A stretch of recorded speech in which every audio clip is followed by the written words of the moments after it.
everyone. Welcome to another episode of Jews on Film. I'm Daniel Zana, a video editor and podcaster, filmmaker, and a Jew.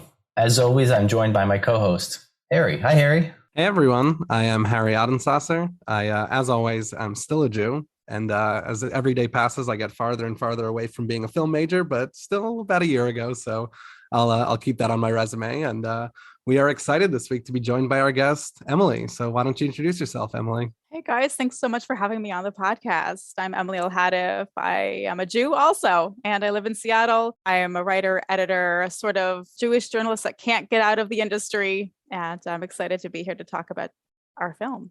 Absolutely, yeah. Like Harry teased a little bit, we are talking today about Dirty Dancing starring Jennifer Grey and Patrick Swayze. Emily, before we get too deep into the film, I kind of wanted to talk to you, going back a little bit, growing up, what was sort of your background with Jewish film? What does Jewish film mean to you growing up? You know, that's such a hard and interesting question. I sort of want to throw it back to you. Like, what is Jewish film? I'll just say that I grew up in a not super religious environment. I was part of a Reform community. I was like the token Jew in my class. And so I did not really think about films in terms of my Jewishness. But my Jewishness was very strong growing up because of that sense of isolation and marginalization and trying to fit in. So I'm kind of curious to hear from you guys what you think of what makes a Jewish film. Oh, I mean, that's the mystery of the podcast. Answer a question with a question. It's a very Jewish podcast. Totally. That's the way to do it. I mean, yeah, people have given answers, I was raised on Holocaust movies or Mel Brooks or... Ten Commandments, things like that, Fiddler on the Roof, a lot of stuff that, like, I have to admit, part of the Jewish canon I have not seen. A lot of that stuff I had not seen growing up. And so it kind of differs for everyone. And there's no wrong answer to that question for sure. I will say there were two films in my house growing up, and I don't think that my parents loved them. I'm from an interfaith house too, so I don't think my parents loved these films because they were Jewish. But one was Blazing Saddles, which you did a podcast on, and the other was Young Frankenstein, which is a very Jewish movie as well. And I haven't seen it in a long time, so I'm afraid to talk about it, but it's amazing. And so those two very Jewish films were part of my life. And I think, like, if I had to trace my Jewish film moment to one time, it would have been like junior or senior year of high school, when my sociology class, where we basically did nothing, the teacher decided to show Schindler's List. And I was like, no, I am not watching this with like the rest of the 11th graders.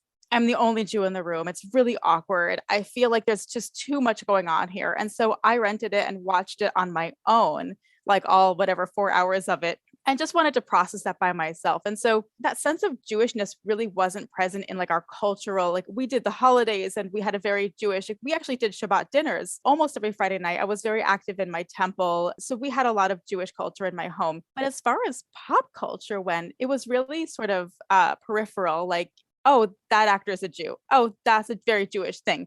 But it wasn't like, oh, let's give you this Jewish culture so you appreciate it. Makes sense. And I think, going to your question, that you kind of threw back at us, just what does it mean for a film to be Jewish? I think the obvious answer is definitely, the Mel Brooks films, the Schindler's List, the things that just like sort of scream Jewishness. But one of the things that I think we've started to do on this podcast is pull out some films that, aren't necessarily Jewish and kind of view them through a Jewish lens. And, often we'll find a movie that either has a little bit of Jewishness under its core or some, Jewish actors involved. But I think watching not any movie, but a lot of movies through a Jewish lens can create a sort of Jewish film experience. And I think that's a good way to kind of transition into the film we're talking about this week, Dirty Dancing, because, that's a film that is certainly a Jewish movie. I would say definitely has Jewish characters, but isn't always so explicit with it. And I want to hear from you, Emily, why you chose this movie to discuss this week, because this was one that you had suggested to us. So what was it about Dirty Dancing that made you think of this film for our Jews on Film podcast? Where do I start? It was funny because when you guys asked me to join the show and you mentioned like a couple of movies, and I was like, oh, well, I'm going to talk about Dirty Dancing. And Daniel was like, I didn't peg that as a Jewish film. And I was like, what? I think I even responded in like all caps. Like, you did, what? Yeah. How dare you? So Dirty Dancing is like the most Jewish film of all time, but it's not. And so two things. One is that this is a film that women of a certain age, maybe a wider age range than I even know, but like girls who grew up in the 80s and 90s, most of us love this movie. So this is a very female coming of age movie. It's a very female coming of age experience that we really, for some reason, related to. But it's also the later, when I first watched the first 150 times, let's say, I didn't notice anything Jewish about it, even though I was Jewish and had a strong relationship to my Judaism. I never really saw the movie as Jewish at all until I was older. And then, once in a while you'll see like an article on like Hey Alma or The Four that's like, why such and such is the most Jewish movie of all time. And usually it's absurd. It's like, why Harry Potter is the most Jewish film of all time. And it's like, no, like that's a stretch. But Dirty Dancing really is at heart a Jewish film. And even the writer, Eleanor Bergstein, it's based on her own experiences going to the Catskills, going to these summer resorts when she was a kid and dancing with these professional dancers that were hired by the camp.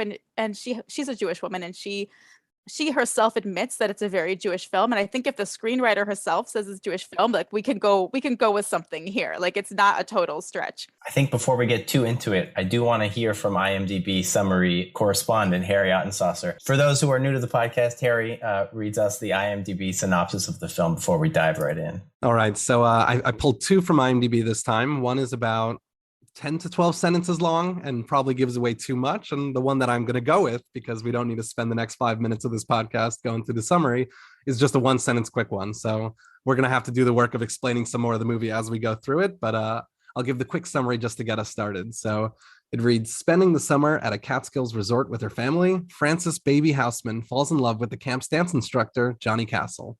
Wow. What a summary. Thank you, Harry. Wow, that's deep. Yeah, that's the movie.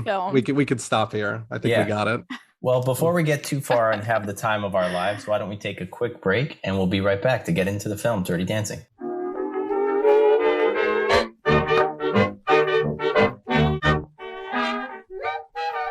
Welcome back to Jews on Film. We're here with Emily Alhadeff, and as always, we're joined with Harry. We're here to discuss Dirty Dancing.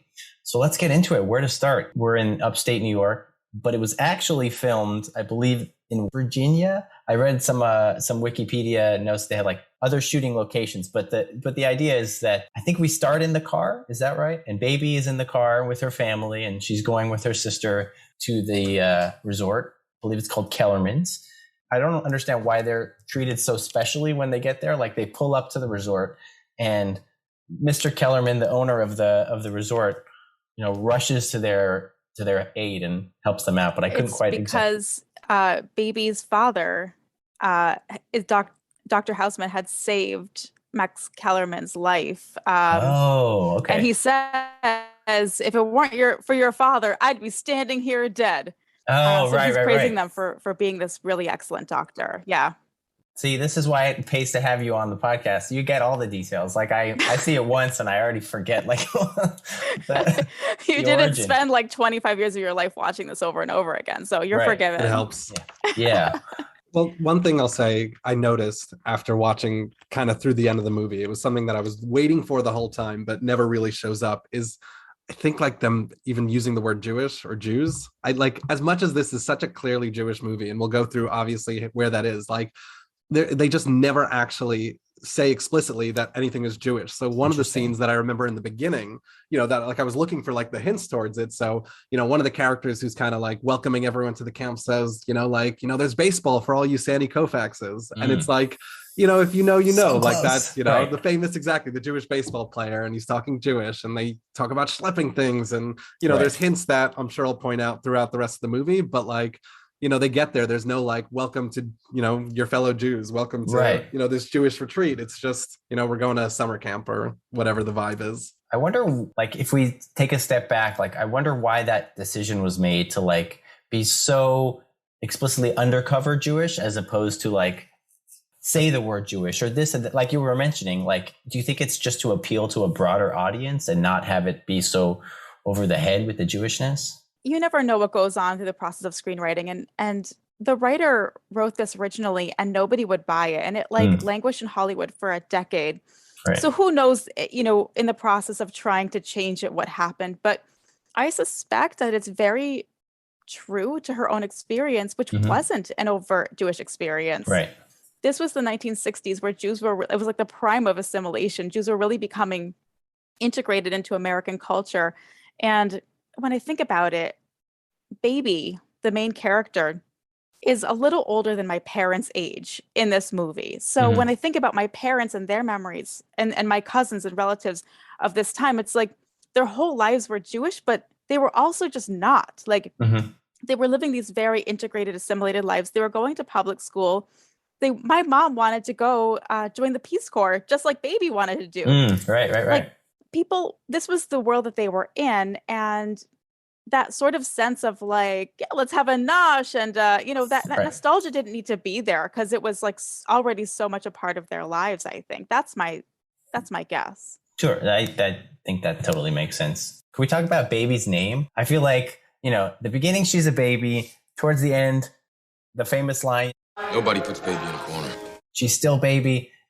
I mean, I think the obvious to me is this just like she's this young person who's so innocent and she's like a daddy's girl kind of. But yeah, I'm just curious to hear any thoughts on that, Yeah, that's funny because I actually was just thinking about the name like half an hour before we started the show, and I had some thoughts I'd never actually had before about it. But first, I want to say that this is such a quintessential coming of age story. She starts out in the car, she's being transported, she's in the back seat, she's talking. There's like this, the only time in the movie that there's a voiceover narrative where Mhm. she's like, I think it was before Kennedy got shot, Mhm. and all I Or the wanted to do was Beatles. save the world. Yeah, like all I Mm. wanted to do was to sort of save the world. And this little bubble of summer completely changes. It opens her mind, and she goes over probably just a few week period becoming this totally different person. And I want to talk more about that person that she does become. Yeah. And the challenges that I think it presents for like the Jewish narrative.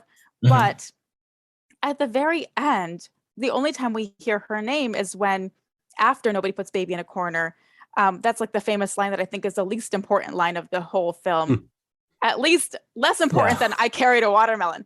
But Sure. when Johnny brings her up on stage to dance, and finally they sort of come out of the closet with their relationship in a way to the Right. entire resort, he says, "This is Frances. Her name's not Baby, it's Frances." Oh, Yeah. good. Yeah. Yeah. And he kind of gives her the name. And I was thinking, no, I'm going to totally overextend a metaphor Stretches. here. That's what and we do on the podcast. Don't That's our like, specialty.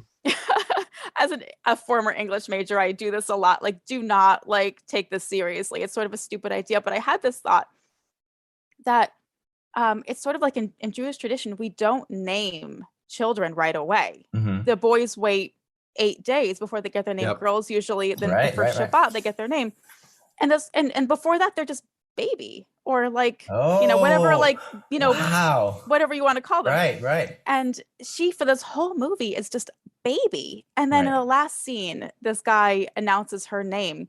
It's not even hinted at that she has a name. Her parents, like even when her parents get upset with her, they're not like, Frances, Yeah. Joan, come here. They're like, Baby. Yeah. she's always Baby. Wow. And that obviously also signifies the perspective that everyone has of her, Mhm. that she is the baby of the family. She's the younger sister. She's got big fancy dreams of saving the world. Like her mother sort of berates her at the dinner table one night where she's like, can we box up these leftovers and send them to Eastern Europe or whatever, like Right. wherever they're having a Yeah. famine now? And Right. Baby's like, oh, it's, I forgot what she says, but she names like a different country. It's like, Right. your mom, like that's not, but even still, you're not going to send your leftovers over there. Like that's such a patronizing thing to say to your kid. Like, oh, she's got her big fancy dreams. Let's send the leftovers to Right, right, Ethiopia, right. But even Johnny sees her as a baby. Everybody, even Penny, I guess maybe her foil in the movie in a certain way. Yeah. Penny and Johnny they're not a couple, but they're like the couple in a way. Sure. And I think it's after, well, we can talk about some of the big moments in the film in a bit, but Penny says to Baby, just go back to your playpen, Baby. Because Baby doesn't have any life experience. Here she is like thrown in the ring with these people who have Right. real problems that nice Jewish girls are not supposed to have, right?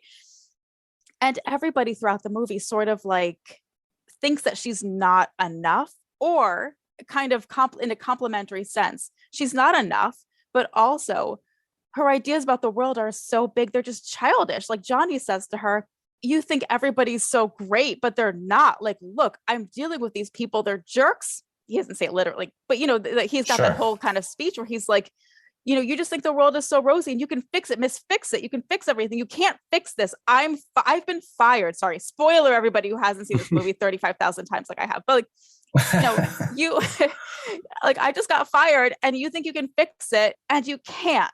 Okay. Right. And so she's really kind of put in her place so many times. I mean, I think the whole question of her agency is really interesting too. Like, it kind of bothers me that like it's the man who eventually gives her the name. But at the same time, she's really taken her life into her hands as well. She has made a lot of decisions. She's not a passive.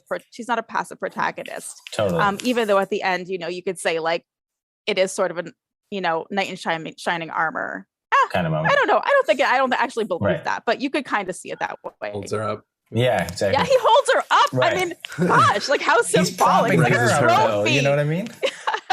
I agree with almost all the points you were just making there. I think that there's definitely, an obvious route of like, naming your character baby. It's very clearly infantilizing your character, giving them the growth. And I forgot about that moment where he names her Frances sort of at the end. And of course, it's this coming into herself. It's everything you were saying. It's learning that she can disagree with her father, that there's more practical ways, that some people don't have the privilege that she grew up with and, have to suffer the consequences. Like all of her learning can be shaped through this, this growth of going from a baby, a literal baby, to becoming an actual person.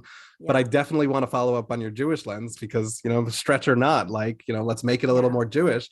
I think you're totally right there that, babies are referred to as, I mean, literally like the Hebrew for baby, Tinoch, right? So a baby that hasn't been named yet, it's literally Tinoch, son of, whatever their parents' names are. Right. And I think that there's also a big Jewish concept of people even later in life getting their name changed and that signifying them sort of like finding themselves, a rebirth, charting a new destiny. You have characters like, Abraham and Sarah and like just all these characters throughout like the Torah that they just get a different name and that kind of signifies their new journey. So using the name to this effect in the film, I think is really effective. The Torah of Dirty Dancing here. Yeah, exactly. Absolutely. It's there. It's absolutely there. You said it. The screenwriter said it herself. One thing I think the film does very early on, we have like the difference in the separation between the Jews and the non-Jews, right? And part of the way that they frame that is sort of the guests and the help. And so early on in the film, I think maybe like 10 minutes in, Mr. Kellerman is like lecturing all the different waiters and the staff. And then that's when we first see Johnny Castle come in and he gets lectured. He gets a bit of a tongue lashing. I think Johnny has some sort of line where he says, put your pickle on the table and leave the hard stuff to me. Like he's talking about he's like dressing down one of the waiters because he's like the cool guy. He walks in with his like leather jacket over his shoulders.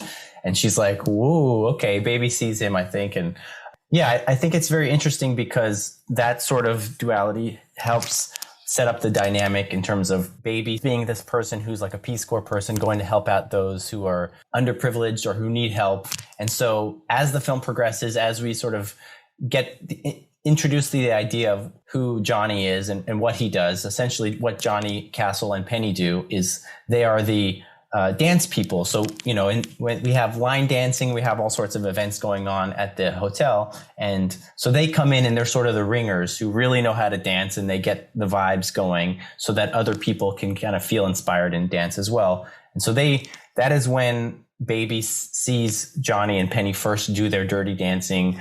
Although it's not so dirty initially, I think the real scene, when we first see them is when she goes into that room.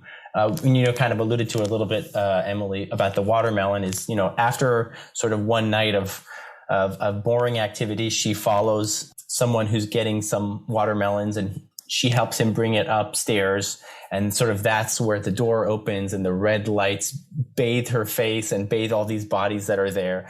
Sort of an allusion to sort of sin, I think. And that's where she first sort of sees the dirty dancing going on. And that is exclusively the help and the people who are working at the resort doing their titular Dirty Dancing. I want to jump in on some of the duality you were talking about, because I think there's the obvious sort of cultural differences, because there's, like The Help, and a lot of the Jewish characters are a little bit more culturally conservative. They're doing this, even at the end of the film, they talk about how this whole concept of like going up to the Catskills is in it's sort of like a dying, it's like a dying breed. Like, right. Mr. Kellerman's like, I don't even know how much longer this is going on. And it's built around this like conservative idea of like the sort of culture of politics. And I think there's definitely, the quote unquote Dirty Dancing is very radical for the time and very aggressive. And I think that really is there. But what I think is interesting about, even before then, even before you talk about the sort of cultural duality going on, like there exists this sort of divide between, the Jewish characters and the non-Jewish characters from the perspective of Baby's father, because, he's kind of bringing her with this, she's of a certain age. He wants to marry her off, finds, like a suitable partner. And there's this like, won't even consider any of like, don't spend time with these non-Jewish characters because your goal here is to meet, one of the waiters or one of these, upstanding Jewish future lawyers, future doctors. Right. And I want you to like find your future with them. And it's almost like whether their dancing was clean or dirty, like they couldn't even get to that point, because there's this Jewish anxiety, I think, for a lot of these characters going in about assimilation, like we were talking about before, about, intermarriage and, even just sort of association with anyone not like them. And I know I'm jumping ahead, but there's that famous line where Baby goes to their father. You told me everyone was alike and deserved a fair break. But you meant everyone who was like you. I just think that duality, the biggest line the film has to break, and especially through our Jewish lens, is not necessarily how can these conservative people learn to like Dirty Dancing, but also how can they open themselves up to people that aren't necessarily like them, that aren't, Jewish and of the same school of thought as them. Yeah, there is so much there. And those are such great points. I always think of the scene where Baby is set up with Neil. So there's Neil two Kellerman, characters. There's Robbie and there's Neil. And Robbie really sort of acts as that fulcrum in the story of like the good guy who's actually the bad guy. Right. Even a Jewish character, Right. can be as bad as he is. Yeah. And his name was he's not alive anymore, but his name was Max Cantor, and he's a real Jewish guy. He's standing there reading Ayn Rand and being like, Hands it to her. Just give it back to me. I have notes in the margins. Yeah. Like everybody knows that. That jerk, Yeah. Just like the kind of pompous, the self-righteous guy who thinks he's better than everyone. And that's very true in this movie. He does end up being the antagonist and sort of flipping the narrative, because he's not. He's set up, and even Baby's father gives him a check for medical school. And then when he finds out that Robbie's not who he thinks he was, he rips the check back out of his hands. Good luck in medical school, son. And I wanted to thank you for your help with the Penny situation. Because we've all gotten into messes like these. What? I thought Baby told you. Look, I'm not sure. I mean, Penny said so, but with girls like that, they're liable to pin it on any guy around. But Baby's, she's sort of set up on this awkward date. Like Neil sort of takes her around the grounds, and he says like this corny line, like, I love the way your hair looks blowing in the breeze, or something like that. And I always think there's something there. I don't want to sort of generalize, the Jewish female experience whatsoever, but I think there is this sense of like, I want to do the right thing by my parents. Right. I know what the right thing is. I know who the good guys are. And what I really want is this like mysterious, sexy guy who's not going to kind of hold me back from, with all these traditional and conservative things that I came from. That guy is not necessarily the better one for you in the end, though. And this is funny because I often think like, what would have happened? What happens in like part 2 of Dirty Dancing, right? Like, sure. Like Dirty Dancing, the 30-year reunion and Johnny and Baby, like, are they together? Have they been divorced for 25 years? And right. So, but that really is so much of what this is about. Like this kind of like the nerdy, and I really feel like I sort of went through this when I was trying to find, my future spouse, kind of dating and being like, gosh, you're such a nice Jewish guy, but you just don't excite me at all. Sure. And I was looking for something. I think it's a little silly to talk about it in terms of like Baby and Johnny, but like I think girls are often looking for something, a little more exciting. You were alluding before, Emily, to Robbie, Mr. Ayn Rand reading Robbie, who is a med school student or about to go to med school. But something that happens that we don't, that, like you said, so it sort of sets the story off, is that Johnny's dance partner, Penny, who we discover are not actually a couple, although they like dance very dirty. They're just a couple. They've been friends forever. Penny is actually pregnant, and we don't find out till later that it's actually Robbie who got her pregnant. And so she needs to get an abortion. So Baby takes it upon herself, a true selfless individual, which I think I'll touch on later, her selflessness throughout the film. So she basically wants to not only help Penny get an abortion by getting money from her dad, but she also decides that she's going to be taking the place of experienced dancer Penny. And so she has maybe a week or something like that to get lessons from Johnny to learn how to dance the way that Penny dances, and then fill in for her. She has a mambo demonstration at the Sheldrake Resort. And so that is sort of when all the montages start, all the great scenes. The clothes start to come off more and more as we progress. She's dressing very conservatively and more modestly. And as the montage continues, at some point she's just wearing underwear and he's shirtless. It just gets more and more provocative and more sweaty as the movie goes on. But now the sort of plot is really starting to go, and we have our reason for the film, and now the training begins. Yeah. There are so many of those reversals that happen. Like when they're at the Sheldrake, she sees that old couple, and they drop a ton of wallets on the ground. Oh, right. And later, when someone's like, my wallet got stolen, and she's like, well, I saw it with a bunch of wallets at the Sheldrake. And then of course she's kind of outed herself as being at the Sheldrake. Like, why was she there? And then they're like, don't accuse an innocent old couple of stealing. And so it's like these people who are supposed to be like the heroes end up getting shown to be the not so good ones. I definitely think that's, very clearly, I don't think I'm bringing anything new to the film by saying that's a big theme of the movie. And it's, Baby's father learning to, not judge everyone by how they are, but I wanted to work in, this felt like a good opportunity to work in another biblical allusion / stretch, because we should really make our own section for these stretches, because totally. they're so fun and I love working them in. But I was trying to think, where's their Jewish precedent for a sort of in a biblical story of a non-Jewish character kind of coming into a Jewish family's life and kind of teaching them. And, my mind instantly went to the character of Ruth. And one of the most famous Jewish converts. And, obviously we don't know if Johnny is going to eventually convert. When you were talking about, right. What's the sequel look like? Maybe he's converted and a practicing conservative Jew. Who knows? But she's definitely a character that she's the lover of sort of this, of one of the, well, it starts out as one of the, brothers in this family. And eventually she ends up getting kind of whatever, being connected to a couple of them. But she takes this family that is a little bit rotten, has these, false ideas about, responsibility and family and what it means to a good person, and kind of teaches them to look inwards. And, her mother-in-law, Ruth's mother-in-law, ultimately becomes the person that she kind of, that learns from Ruth, and I guess just reforms her ways a little bit. And, without getting too specific, I think, the way that Johnny's character teaches her father, his quote unquote father-in-law, how to judge people differently and how to look at people differently. And I think one of the biggest lines at the end of the film is when he says, I know you weren't the one who got Penny in trouble. Yeah.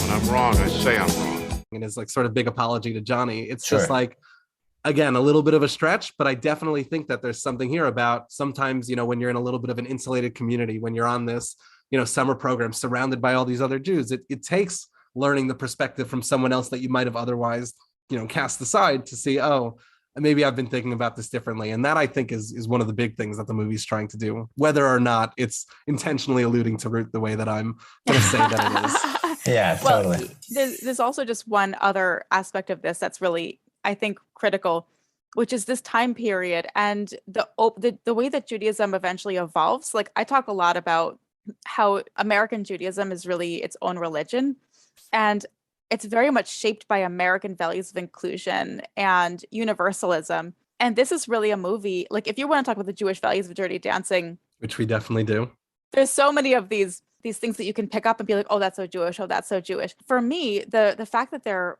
in this moment of assimilation, but also in this moment of Judaism in America becoming something beyond practice and culture, but actually much more about universalism. And what Baby's doing is sort of like saying, this sounds a little corny, but she's like, you taught me about Tikkun Olam, and now I'm living it. Like, you told me that people are good. Yeah. Well, this guy's good. So what gives? You know, you live your Jewish values, like walk the walk, talk the talk. And I think that in a way, that's very much what American Jews have come to identify as. We could kind of dive into like the challenges around that, but just for now, for the sake of this conversation, I think that's very much an American Jewish experience of like, this religion is about finding the good in people and being or Lagoyim, being a light to the nations. And that's what I'm doing.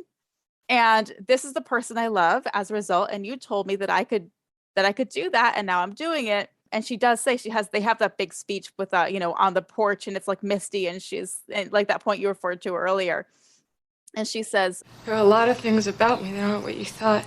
But if you love me, you have to love all the things about me. And he sort of gets a little teary. He's got his sunglasses up, but he looks a little teary, I think. You know, she really kind of sticks it to her father and is able to, I think, break through to him in that moment. Like, I'm living the values you gave me. You are a good man. And you taught me to live like this. And I'm living like this.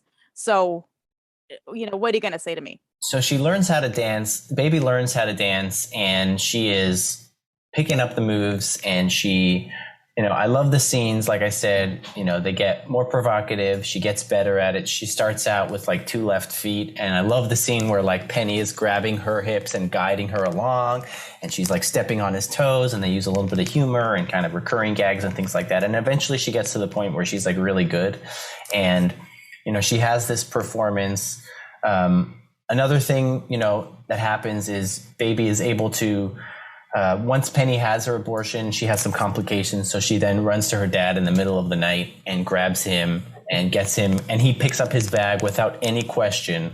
He's like, yeah, if Baby's waking me up at like 3 a.m, I'm going to not ask any questions and just go. And so he goes and he takes care of Penny. I think he kicks everyone out, including Johnny. He assumes that Johnny did this, but then we find out, like I said, that it was Robbie. You know, once again, Dad comes to the rescue. I have some thoughts on that we could definitely touch on. But just to kind of breeze through the plot, after everything kind of works out with Penny and she feels okay, and Johnny and Baby have their grand finale performance at the Sheldrake. She manages to have an awesome performance. I love there was that one moment where they were like about to do the jump, and she kind of like... She stumbled a little bit, so she kind of just like, she like played it off a little bit. I thought that was really good. Johnny comes down into the audience, runs up and down the aisle. Everyone's very excited at that point. They've been practicing this move where, you know, Baby is lifted up and sort of arms outstretched, and Johnny catches her, and they succeed in... I think that's just how the movie ends, which is kind of a weird choice. Like, there's no sort of like closing sort of... denouement. Yeah, like everyone's packing up their bags and everything like that. It just ends on like a freeze frame of Baby in the air. I wanted to talk, you know, what does it mean that Baby has sort of picked up this skill, this dirty dancing skill? Like what is the deeper meaning of that, of her ability to learn how to dirty dance and to kind of become a big person who's now Francis? I mean, it's going back to the point you made earlier, Emily, about how, you know, this is talking about, you know, these like a Jewish culture, a Jewish American culture that was kind of learning how to integrate itself a little bit more and kind of maintain, you know, and I think I'm adding this, but like maintain its Jewish values and like integrate them, you know, with a sort of American culture. Because I think, you know, the big moment in that scene is not just Baby learning how to do, or Baby who's now Francis learning how to, you know, become this dirty dancer, but it's the entire arena turning into this group of, you know, everyone comes out and dances together, and everyone's kind of leaning into this a little bit more. And, you know, I mentioned this earlier in the conversation, but one of the comments made by Mr. Kellerman in the scene, like kind of right before the big dance, is that, you know, he's like, oh, like, this is it, you know, people, I don't know how many more years we're going to do this. This is kind of ending. And I think the entire movie is kind of positioning this big finale as this transition away from, you know, because effectively what the Catskills, you know, what that culture, and I don't know, you know, much about it, but what it seems like, it's, you know, a lot of Jews kind of going into this almost like Jewish island. You know, you're surrounding yourself with Jews. The only non-Jewish people there are the, you know, the dancing staff kind of thing. And it's a way of like, maybe we don't need to isolate in the same way and kind of live in these bubbles. Maybe we can kind of jump back kind of, whatever, like integrate better. And the one last point I'll make is that what's so interesting about this movie is that obviously it's a period piece. It's a movie centering on the 60s that came out in the 80s. So it's clearly this sort of nostalgic look back. And I think it's marking this time as, this past generation kind of marked that transition where we can both dirty dance, and celebrate with our Jewish friends. So I don't know a ton about the history of the Catskills, but it's important to remember that Jews were not allowed into country clubs for a long time, even here in Seattle. Jews created their own spaces before this sort of like cultural redlining ended, and the quotas ended, and Jews were completely, and other minorities were completely welcomed into the majority spaces. And so in a way, it's like, so I don't think of the dancing as being super deep, but more of just sort of a catalyst for showing how she finds her voice. She finds her feet, but she finds her voice. Like that's what a coming of age story is. It's sort of finding out who you are. And so is, again, like, is the sequel about how she becomes a great dancer? She and Johnny get married and have 2 kids and they live in New York City and she's teaching at Juilliard. No, like actually, probably, I mean, if I had to like guess, probably not.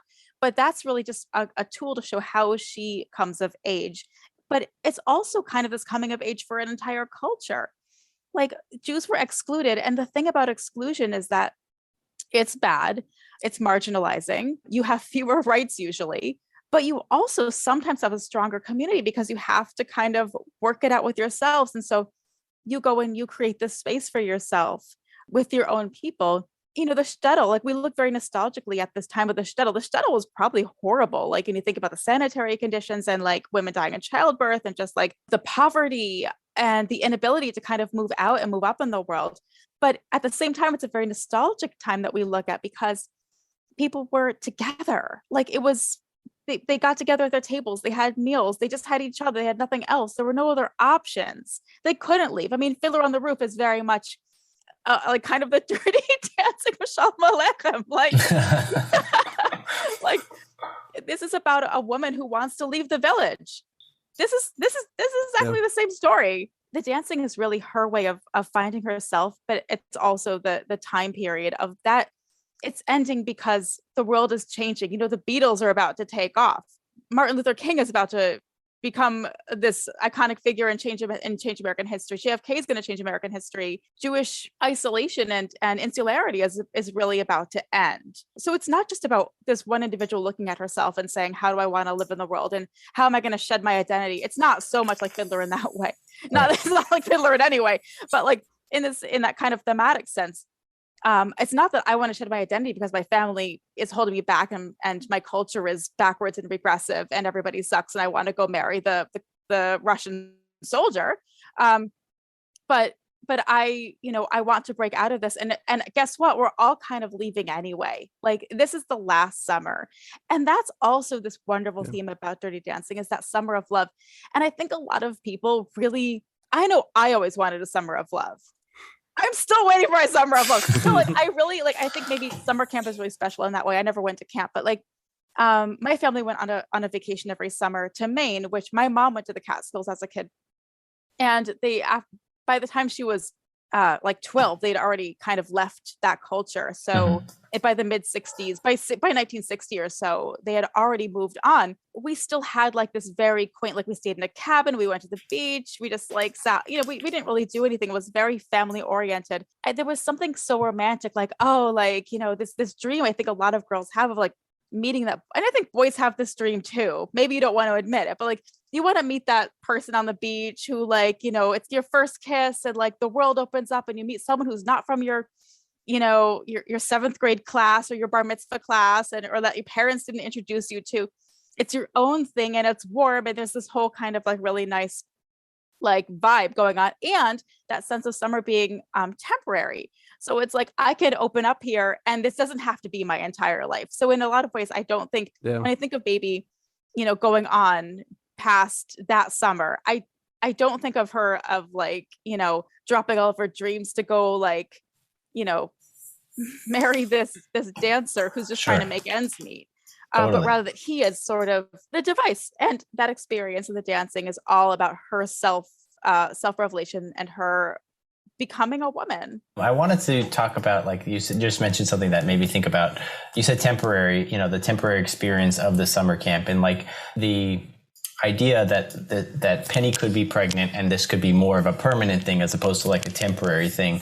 One of the ways that I feel like the film is talked about in terms of its critical reception was that its depiction of like abortion in terms of how it was sort of respectfully and honestly portrayed in the film. And as opposed to, I feel like at that time, it was, I'm not sure, like none of the films that we've touched on so far have talked about abortion, and especially not in this way, but I'm curious, your thoughts on that.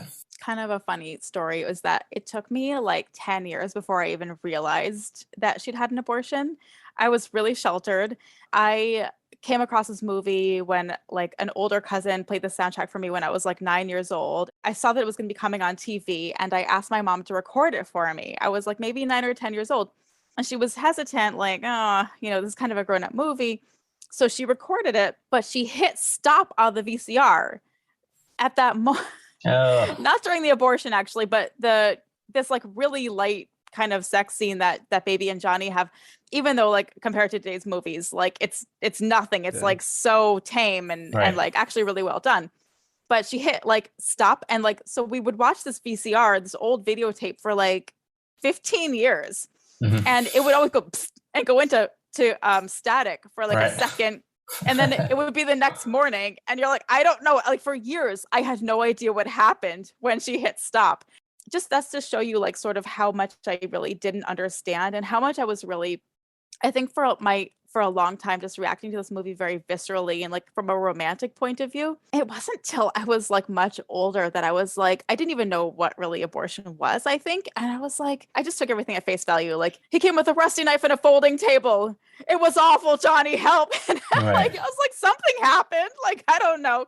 Some doctor did something to this poor lady. So that's my own relationship to that. But that was way before it was legal. And so that was really like, obviously this is by the time it was made in the 80s, this, you could obviously talk about this openly, but to show that happening in the 1960s also just sort of sets like, kind of the lowest point. Like, I guess also from like maybe the perspective of the Housemans, like Baby's family, this is like pure degeneracy. Like, these are these people dancing, having these sexy dances, and then at night they all go shtup, and then like what do you know happens? She gets pregnant, and then a guy basically nearly kills her by trying to abort it. Like, I mean, could it get any worse?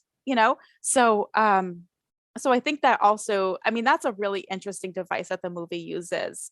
I don't think about this a lot, but that sets up, that also gives a kind of the moral framework that like, it doesn't really make so much of a judgment on abortion, but like it shows that Baby will do anything to do the right thing to save somebody's life. Like to save someone's life. It doesn't matter what they did or how bad they are or how they got into the situation. Right. Her father follows right along. I think like a lot of, we've already talked about him a lot, but like a lot of complicated Jewish characters does something opposite from what he wants, because he knows what he has to do is the right thing, but what he wants is not really what's happening. Sure. So he thinks that this is all terrible, but he knows he has to save this life. And this also sets Baby up. Like, that's also kind of like one of those catalysts for the movie that sets Baby off. It's sort of ridiculous that she is the one who has to dance anyway. I mean, the whole thing is very fantastical. There's like 1,000 women in that room dancing. Oh yeah. And Johnny's like, they're all busy. I'm like, what are they doing? They're dancing. Like, just hanging out. I think also for, our Baby character, and we're trying to kind of shatter her innocence throughout the film. The film is exposing her on 2 points, the sort of thrills of being, very transgressive and doing these dancing, but it's also filling you in with the consequences. And I think it's definitely like shattering her illusion, because this is something that she clearly hasn't dealt with. She has conversations with her sister about both of them losing their virginity for the first time. And they're very clearly in a very different space than these characters are. But it's also shatters the illusions about, the Jewish community, when it turns out this was Robbie, and Robbie was like, where do you get off telling me what's right? But you can't just leave her. I didn't blow a summer hauling toasted bagels just to bail out some little chick who probably balled every guy in the place. A little precision, please, baby. Some people count. Some people don't.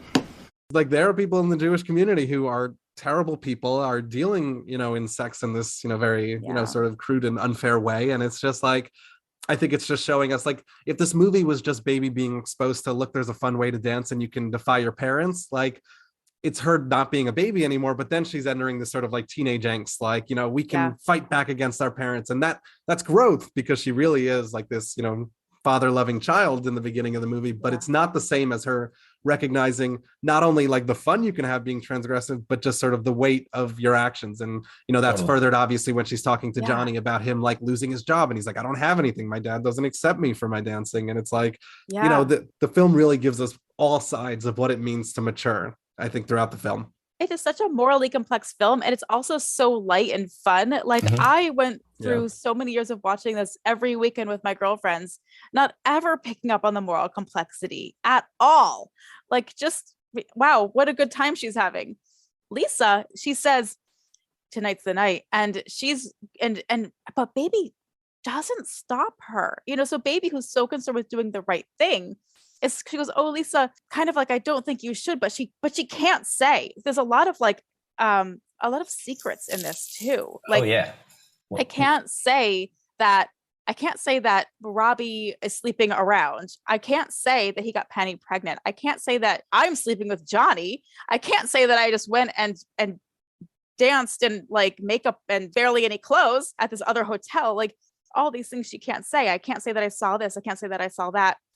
But I have to do the right thing. And that's really where I think the plot is just hurtling toward, that she eventually has to be morally honest about everything. And that when she finally does show that moral clarity and honesty, that's when she sort of exposes everything as sort of being the opposite. It's kind of a Purim story in a way. Like, what you thought was good is kind of bad, and what you thought was bad is kind of good. And everything is really confusing, and we can only sort of hope for the best. Right. Yeah, I was going to tack on to what you two were saying about Robbie. I believe there's a Jewish housewife character who's kind of like, her husband's away during the week. And so she kind of like, I think she's the one who hooks up with Robbie at the end. Sort of what you were saying about like sexual relations, sort of undercover or like sort of secret, that I think she walks in, Lisa, Baby's sister, walks in on Robbie and this older woman character. This was all a great chat. I wanted to take a quick break, and we'll then rate the film on 1 to 5 Jewish stars. So let's take a quick break, and we'll be right back.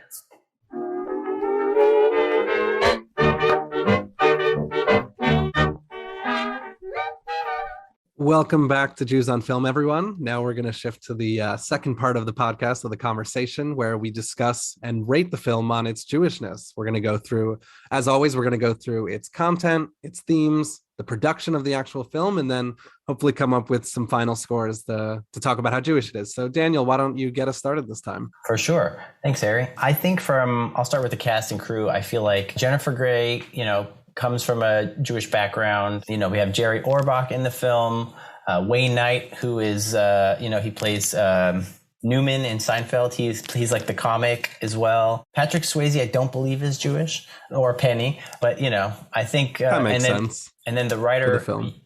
Yeah, totally. The writer is Jewish as well. And then from a Jewish content perspective, I feel like, the film touches on a lot of Jewish ideas content-wise. It's just someone, spending summer camp at a Jewish resort and learning how to dance. So it's not like so Jewish in that way. Like, there's subtle Jewish references, like you guys mentioned, Sandy Koufax and Noshing, and if you know, the last names and all that kind of stuff. And it takes place in the Catskills, a very Jewish location. Thematically, I feel like, to me, is the strongest area. Her selflessness, her dad's selflessness, the way that they are, like you said, Emily, pikuach nefesh, saving someone's life, or tikkun olam, fixing the world, or being an or lagoyim, all the things you said. I feel like that is, to me, where the film sort of excels Jewishly, thematically. So overall, I probably have to say like 4 out of 5 Jewish stars. Yeah. Emily, how about yourself? I think I agree with you.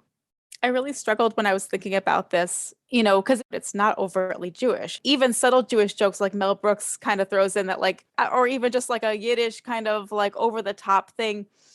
It's none of that's really there. It's funny because I was also looking up some articles like where Jewish writers talk about Dirty Dancing as a Jewish film, and I didn't even find them very convincing. Yeah, it's subtle. It's really the subtext of the film. It's the entire setting of the film that's Jewish. If you're not Jewish and you watch this, you can completely miss all of that. But it really is there. And the American Jewish moment in history for me is very strong. Now that I know something about Jewish history and community, I see that a lot clearer now. And so how do you think you would rate it on 1 to 5 Jewish Oh stars? gosh. Using like cast and crew, content, and themes as your sort of rubric. Somewhere between a 3 and a 4, honestly. Because again, like I mean, go ahead and go back to like what is a Jewish film, but like you could watch this and just get a completely different message. You could watch this. I don't know what it's like to be, I don't know, maybe Latino, but be like, oh my gosh, this totally reminds me of like my childhood. I mean, who knows? Like maybe a lot of other cultures would relate to this from their own parents or grandparents' generation and their shift as they become more integrated into like the mainstream American society as an immigrant group or whatever. Definitely not below a 3. I think it's very strong. Maybe like a 3.5. I would 3.5 stars. Okay. I mean, I feel Even though I did say it was the most Jewish movie of all time, I still do believe that. But like on the empirical kind of scientific analysis, right, I think the rating is closer to like between a 3 and a 4. Okay. Yeah. I mean, I feel like there's some sort of universality of the film, but also a specificity that, you know, with the Jewish lens, you're able to see things. You have like sort of, it's like UV light or something, like certain angles or aspects of the film kind of come out when you shine that Jewish light on it. Harry, last but not least, no pressure. What did you think about the film? Oh no, here I come. I'm going to change things up a little bit. Uh-oh. I'll tell you, you know, one of the feedback I got, some people, you know, we have a lot of friends and family who've been listening to the podcast for the first couple of episodes. Thank you to all you fans. And some of the feedback I got is, you know, sometimes we don't disagree enough. And, you know, I find it hard to disagree with you, Daniel. I love a lot of the points you make. We always have great guests. You know, Emily, you're part of that list now of great guests it's hard to disagree with, but I think I'm going to come in hard on this one. Yes.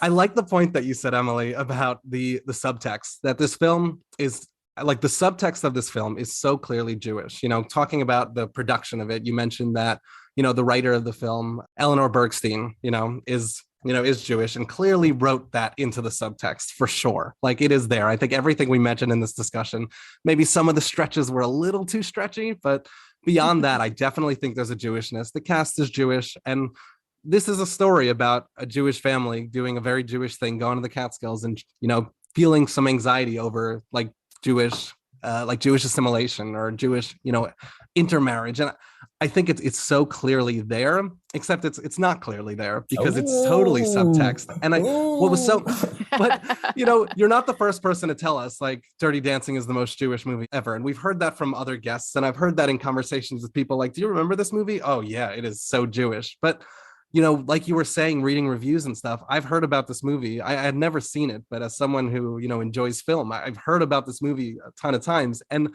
it is not remembered as a Jewish film, you know, not in the way that like Blazing Saddles, let's just say, is like everyone knows that's a Jewish film, even as it's also a Western, even as it's all these other things.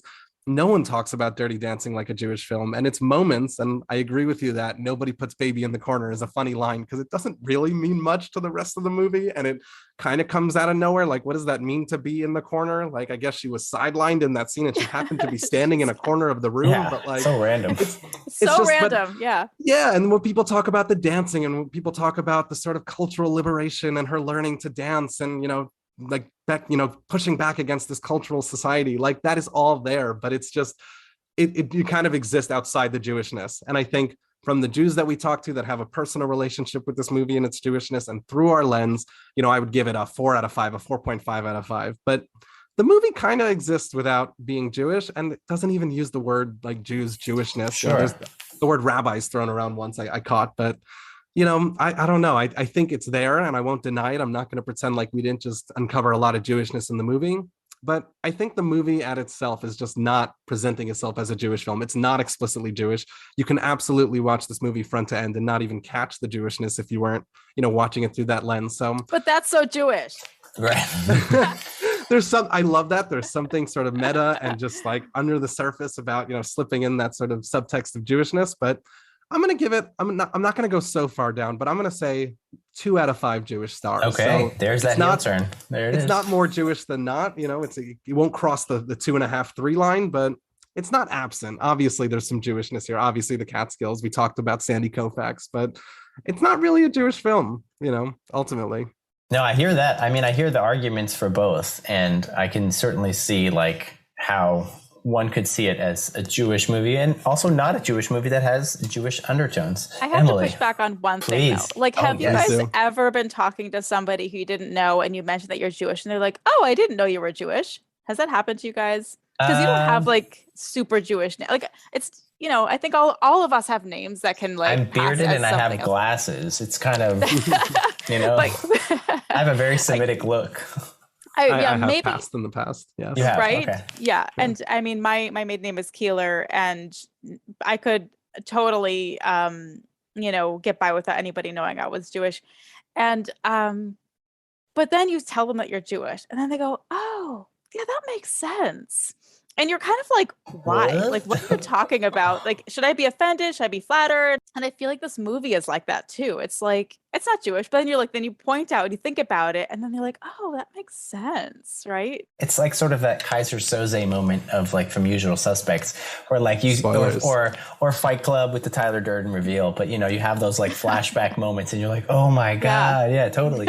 Right. That makes sense. Yeah, I'm thinking about if I had watched the movie not in this context, if someone had just shown it to me, I definitely think I would have said, oh, this is like a Jewish family in the Catskills, like, oh, the rabbi, like, but I don't think I would have left it saying, oh yeah, that was like clearly a metaphor for, Jewish anxieties around. No. I mean, maybe I like I picked it up this time, but I don't know. I think overall this didn't feel like, as Jewish in your face. And like, yeah, I mean, the proof is out there. You read all the reviews of this. No one really talks about this. Is such a beautiful metaphor for the Jewish experience, not in that same way.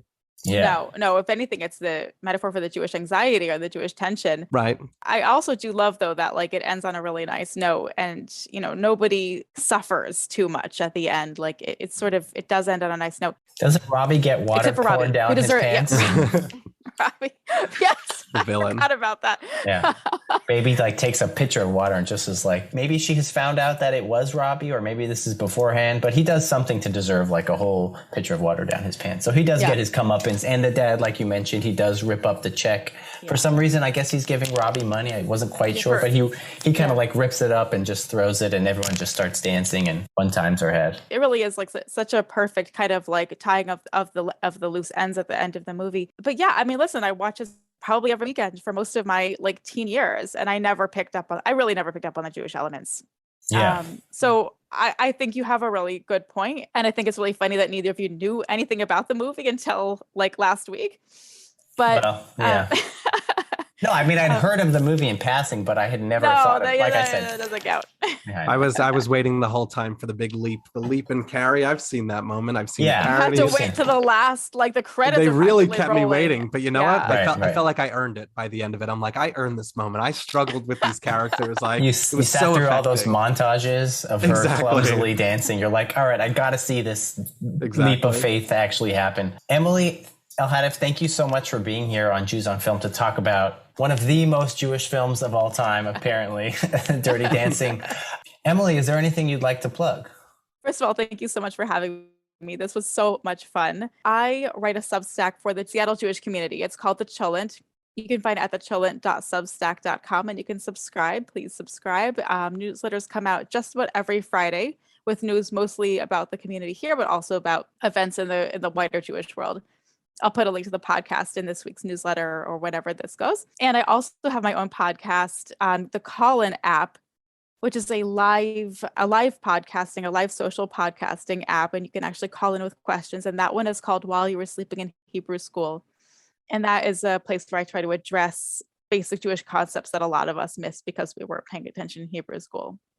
Fantastic. Those sound like awesome resources. I've definitely read The Cholent a few times, and you've had some awesome stories in there. Harry, anything to plug this week? Keep listening to this podcast. If you made it to this point, you probably already are. But, if you haven't subscribed yet, subscribe and just wait till next Thursday when next week's comes out and listen to that as soon as you can. Totally. Oh, we have Jews on Film stickers coming soon. So if you live in the Seattle area and you're listening to this podcast, come find us in a non-creepy way and ask us about stickers and we can hook you up. But Harry, Emily, Harry, you're always here. But Emily, thanks for being here. And we really appreciate you taking the time, and have a good one. Have a good evening. Thank you so much, guys. See you later. Okay, bye-bye. Jews on Film is hosted and produced by Daniel Zana and Harry Ottensaucer. Daniel Zana edited this episode. Make sure to follow us on Instagram at Jews on Film and subscribe to our podcast to get new episodes. Thanks for listening.